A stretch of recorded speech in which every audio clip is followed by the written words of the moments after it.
Music by the Lebanese composer Sharvel Rouhana. This is Democracy Now!, democracynow.org, The War and Peace Report. I'm Amy Goodman with Anjali Kamat. Our guests are Talat Hamdani. Her son died at the World Trade Center in the 9/11 attacks. He was among scores of Muslims who died, among the close to 3,000 people who died. We're also joined by Rabbi Irwin Kula, who's president of the National Jewish Center for Leadership and Learning and Leadership. John Esposito is with us, professor of Islamic Studies at Georgetown University, and Congressman Keith Ellison, Democrat from Minnesota, the first Muslim elected to Congress. I'm Amy Goodman with Anjali Kamat. Anjali? Congressman Ellison, I want to go to you. Why are you supporting the Park 51 project? And what is your reaction to the opposition to the project from Democrats, most prominently Harry Reid?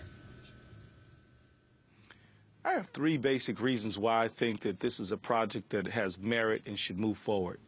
First of all, by supporting this project, we directly undermine and counteract the narrative of the transnational terrorists who claim that America is at war with Islam. America is not at war with Islam.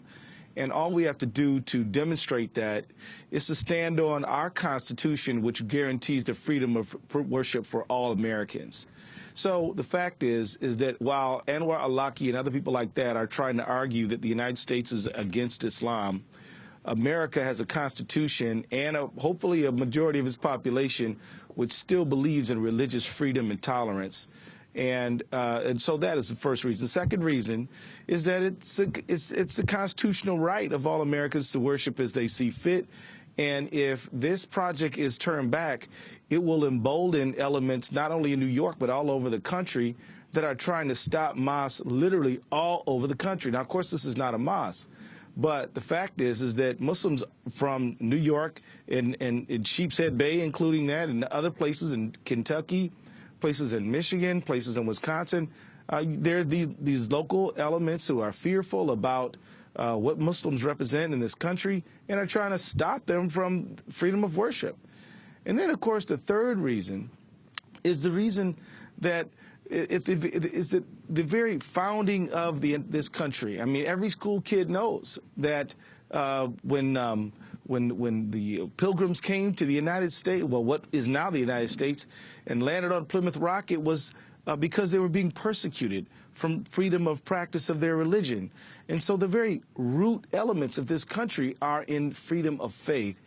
And I'm worried that as we see in Europe,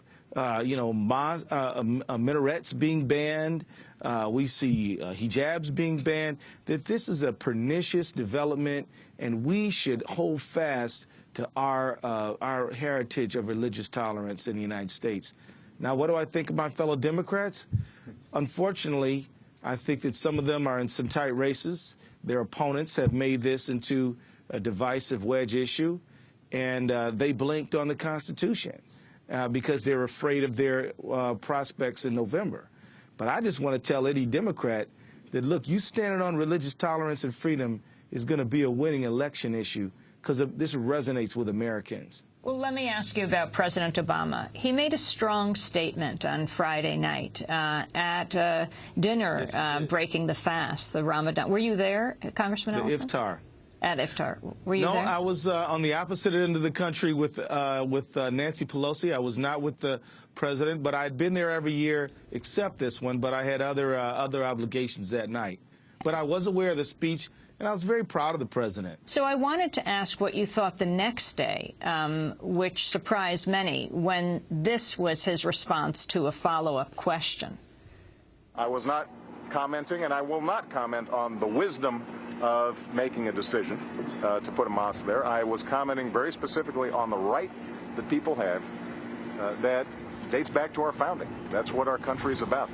Many people saw this as President Obama backtracking. Congressman Ellison, your response. Well, I don't think those people are correct. I think no president, no congressman should be urging or trying to advocate for the erection of a religious institution or the defeat of the building of that same institution. It's our job to protect people's rights. It's not our job to tell people where to put a synagogue or where to put a Buddhist temple or where to put a church or a mosque. The president's correct. He should not be in the business of advocating the construction of a religious institution. What he should be doing is saying that everybody has a right to pursue their rights and that he's going to uphold and defend the Constitution, which means he's going to guarantee their right to do it. And that includes not creating a hostile atmosphere so that people are afraid or inhibited or chilled from exercising their rights, as politicians like Peter King and many others have done. But so I don't think the president's wrong. Rabbi Irvin Kuller, you wanted to interject? Yeah. I understand what Keith is saying, and the president has to be careful, and the politics of this are so outlandish. But I actually think the distinction between the right to build and the wisdom to build is a very, very, very dangerous distinction. It actually is pernicious in a way. And I would have liked the president to say something like this: I reject the premises of the question, because I know where that question's coming from. That question is coming from already a premise that there are these terrorists and these American Muslims, and they're equivalent. And therefore, you're asking me about the wisdom of American Muslims who have been in New York for a long time in a mosque that was within 12 blocks for the last 27 years. And the very fact of the question of the wisdom is actually to presume suspicion. And so I reject the question. There's only one wisdom I care about. The wisdom of the Constitution I care about, and the wisdom of distinguishing between our genuine enemies and American citizens. Well, Rabbi Kuller, let me ask you about the statement of the Anti-Defamation League. It published a statement opposing the Park 51 project, saying, quote, ultimately, this is not a question of rights, but a question of what is right. In our judgment, they said, building an Islamic center in the shadow of the World Trade Center will cause some victims more pain unnecessarily, and that is not right. The ADL National Director, Abraham Foxman, later defended this position on CNN. Our position basically was an appeal to the Imam and his supporters. If you want to heal, if you want to reconcile, is this the best place to do it? Should you do it in the face of those who are saying to you, most of the victims, families of the victims, the responders, are saying, please don't do it here. Please don't do it in our cemetery. I believe on this issue, the voices, the feelings, the emotions of the families of the victims, of the responders, I think take precedent maybe over even the mayors.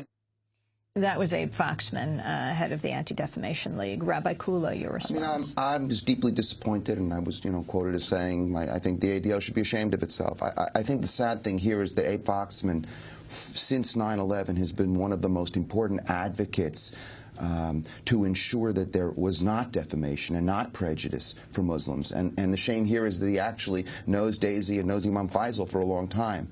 And so I think what we really have here is tremendous political pressure. And Daisy is Daisy Khan, the wife of Imam. The wife of Imam Faisal, Abdul Rauf. And what we have here is tremendous political pressure. And I'm sure the stories are going to come out in the next months of the kinds of pressures that were put on somebody like Abe. And you can see the torturous kinds of statement that he had to make about the feelings, the anguish. And I think we need to say something, that the anguish of people and does not automatically translate into public policy.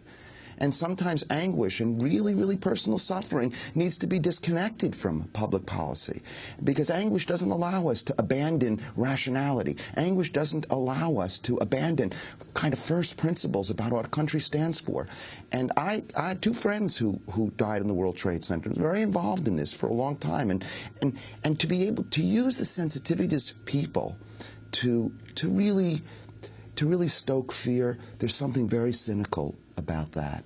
And there isn't such thing as the sensitivities of 9/11 families. There are a lot of different 9/11 families. And there are not only 9/11 families who lost directly people, but there are 9/11 families who were forced out of their homes for years in the neighborhood. So what do we mean by the feelings of 9/11 families? These are abstractions used to actually stoke fear in the country. Let me ask you about Imam Rauf, Imam Faisal Abdul Rauf, who is headed, by the way, on a State Department mission for 2 weeks to the Middle East this week, who worked for President Bush's State Department, worked with one of his closest aides, Karen Hughes, when she was doing that public diplomacy to reach out to Muslims. How do you know him? Well, kind of in the interfaith work that we've been doing over the last decade. I was one of the readers of his book, What's Right with Islam, a new vision of Muslims in America. We were in Australia recently, the World Parliament of World Religions. You know, in the interfaith world, there aren't that many people working at the cutting edge of interfaith. This is what's so crazy about this story.